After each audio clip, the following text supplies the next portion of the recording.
Alrighty there, just addressing this question, part G of the equations with fractions. So the trick with this one is it's in the section where you're supposed to be answering questions that are one fraction on one side, one fraction on another. But the problem is it doesn't look like that because this side doesn't look like a fraction. But the key thing to think about is this whole thing, that's a whole number. So group them up because any whole number has a denominator of 1. We just didn't write it as a fraction, okay?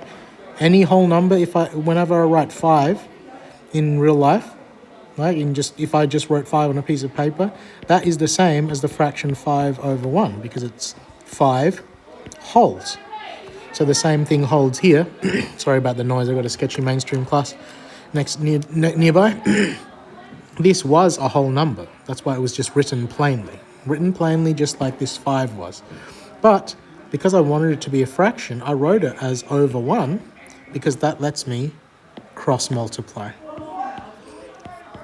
So you're going to times the top of the left with the bottom of the right, and that's going to be 1 times x plus 5. And you times the top of the right with the bottom of the left is going to be 2 lots of 1 take x. So now you can expand the brackets. 1 times by x is x.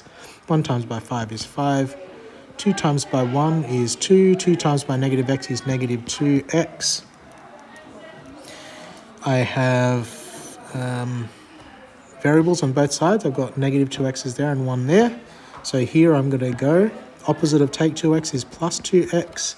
And I'm going to plus 2x here. 2x plus x is going to be 3x plus 5 equals 2. This is gone. Opposite of adding 5, take 5 in a block and take 5 in this block. So it's going to be 3x equals 2 take 5 negative 3.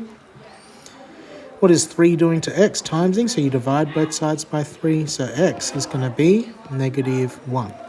How many 3's in 3? 1. But I divided a negative by a positive, so it's going to be negative 1. So hopefully that one helps you out. See you in the next video.